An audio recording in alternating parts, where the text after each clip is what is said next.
아낙시메네스는 탈레스 그리고 그의 제자이자 계승자인 아낙시만드로스와 함께 그리스 초기 자연철학 시대에 밀레토스 학파를 대표하는 3명의 철학자들 중에 한 사람입니다. 아낙시메네스는 아낙시만드로스의 친구이기도 했습니다. 밀레토스 학파라는 명칭은 그들이 모두 밀레토스라는 섬 출신인 데서 유래했습니다. 당시 이 밀레토스 섬은 그리스 식민지 이오니아의 부속 섬이었습니다. 때문에 밀레토스 학파를 포함하는 좀 더 넓은 외연을 갖는 명칭인 이오니아 학파는 이오니아의 철학이라고 부르는 게 더 적절할 수 있습니다. 특히 이오니아 지역의 출신인 탈레스, 아낙시만드로스, 아낙시메네스, 아낙사고라스 등 고대 그리스의 자연 철학자 혹은 우주론자들은 이오니아 철학의 과학적 전통을 대표합니다. 아낙시메네스는 맨 먼저 만물의 근원으로서 훗날 존재자의 존재 또는 무한 실체와 비교되는 아낙시만드로스의 아페이론 즉 무한정자는 너무나도 모호하고 임의적이라고 생각했습니다. 그래서 아낙시메네스가 새로운 만물의 근원으로 생각해낸 것이 바로 공기 혹은 대기입니다. 아낙시메네스가 생각하기에 공기는 아낙시만드로스가 생각한 지속적인 운동을 하는 아페이론 즉 무한정자에 적합했습니다. 실제로 공기는 끊임없는 운동을 지속하며 어디에서나 발견할 수 있기 때문에 무한함의 개념에도 들어맞았습니다. 또한 모든 사람은 공기를 통해서만 호흡할 수 있습니다. 게다가 아낙시만드로스가 주장한 아페이론 즉 무한정자와는 조금 다를 수도 있지만 공기를 구체적이고 지각할 수 있는 진료적 존재로 파악한 것입니다. 아낙시메네스는 공기가 실체로 변하는 원리를 설명하는 데 있어 희박과 농우의 개념을 사용합니다. 이와 함께 그는 질적인 차이는 양적인 차이가 결정한다는 획기적인 주장을 합니다.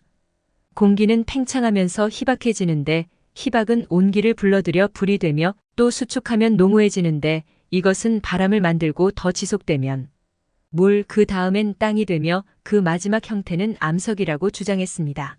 이처럼 아낙시메네스는 탈레스와 아낙시만드로스보다 훨씬 구체적으로 운동 원리를 설명하는 데 성공합니다. 나아가 공기와 더불어 물, 불, 흙 등과 같은 자연물로부터 유기체들이 형성되는데 이에 관한 아낙시메네스의 상세한 설명은 전해지지 않습니다. 아낙시메네스는 대지는 구름이 응축되어 생겨나며 우주 가득한 대기로부터 태양, 달, 별과 같은 천체가 생겨난 것으로 설명합니다. 또 아낙시메네스는 지구가 평평한 모습이라고 생각했으며 태양 따위에 천체들은 지구 주위를 맴돈다고 보았습니다. 이 밖에도 자신의 이론으로 지진이나 무지개 같은 자연 현상에 대해 설명하기도 했습니다. 아낙시메네스는 아낙시만드로스의 대담한 우주관을 받아들이지 못해서 대지와 우주에 대한 설명에 대해서는 물질적인 설명으로 돌아갔습니다. 그의 사상에서 돋보이는 부분은 양과 질의 차이입니다.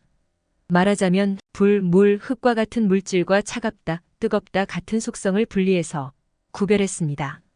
그리고 대기가 희박해지고 응축해지는 것으로 만물의 변화를 설명하는 것은 만물의 근원이 하나인데 만물 간에 차이가 있다면 근원적 요소가 많고 적어서 차이가 생겨야 한다는 명확한 발상입니다.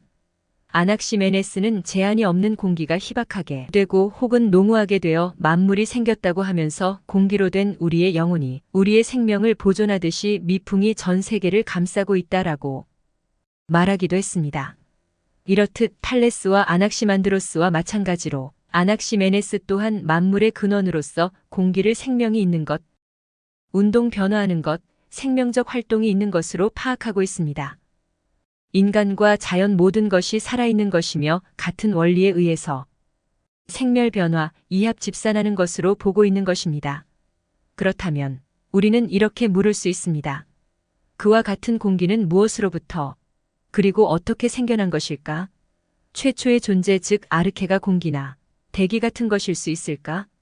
공기가 어떤 성질을 갖는 무엇이라면 그와 같은 성질을 갖게 된 것에 선행하는 원인적 존재가 있어야 한다고 추론하는 것은 자연스러워 보입니다.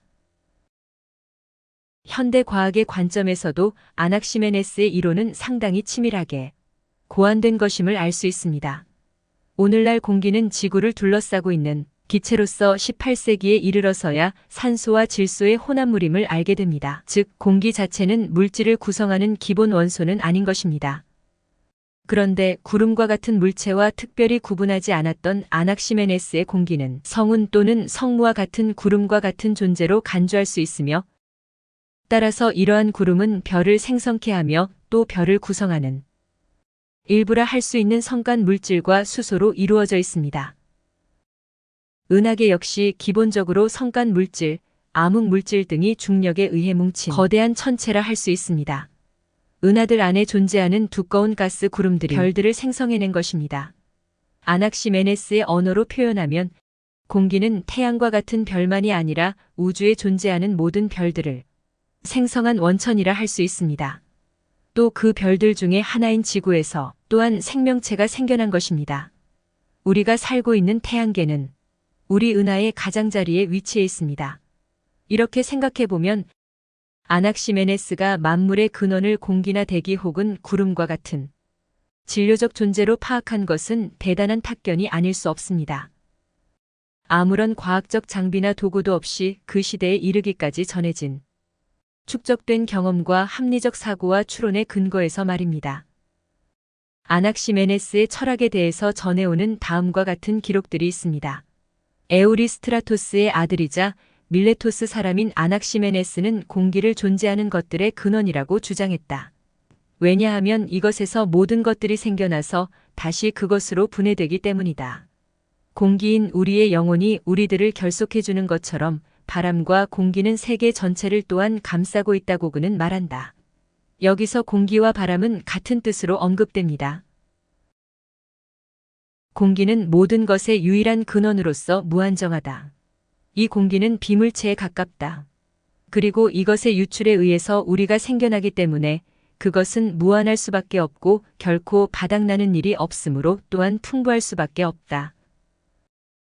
아낙시메네스는 아낙시만드로스의 동료였다. 아낙시만드로스처럼 아낙시메네스도 기체로 있는 자연은 하나이며 무한하다고 말한다. 그러나 그는 그것을 공기라고 말하고 있으므로 아낙시만드로스가 주장한 것처럼 무한정자가 아니라 한정자로 본 것이다. 공기는 희박함과 촘촘함에 따라 실체의 측면에서 달라진다. 즉 공기가 희박하면 불이 되지만 촘촘해지면 바람이 되고 그 다음에는 구름이 되며 더욱더 촘촘해지면 물이 되고 그 다음에는 흙이 되고 그 다음에는 돌이 된다. 그리고 그 밖의 것들은 이것들로부터 생겨난다.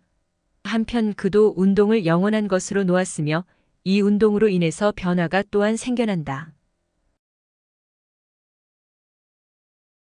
공기는 모든 것의 근원이다. 이것은 크기가 무한정하지만 그것이 지니는 성질들에 의해 한정되어 있다. 모든 것은 이것의 어떤 응축에 의해서 그리고 반대로 희박에 의해서 생겨난다. 실로 운동이야말로 영원부터 존속하고 있다. 아낙시메네스는 공기가 신이며 그것은 생겨나고 측량할 수 없으며 무한하며 언제나 운동 중에 있다고 주장했다. 그는 마치 형태가 전혀 없는 공기가 신일 수 있기라도 하듯이 무엇보다도 신은 어떤 모습뿐만 아니라 가장 아름다운 모습을 가져야 함에도 불구하고 또는 생겨난 것 모두가 사멸에 이르지는 않기라도 하듯이 아낙시메네스는 공기를 신이라고 말했다. 이 말에서 우리는 원들이나 물체들 안에 침투해 있는 힘들에 주의를 기울여야 한다. 아낙시메네스는 사물들의 모든 원인을 무한한 공기로 간주했으며 신들을 부정하거나 신들에 대해서 침묵하지 않았다. 그는 신들에 의해서 공기가 만들어진 것이 아니라 공기로부터 신들이 생겨났다고 믿었다. 아낙시메네스는 별들의 본성은 불과 같은 것이며 그것들은 자신들과 함께 회전하는 흙으로 된 보이지 않는 물체들도 포함한다고 말한다.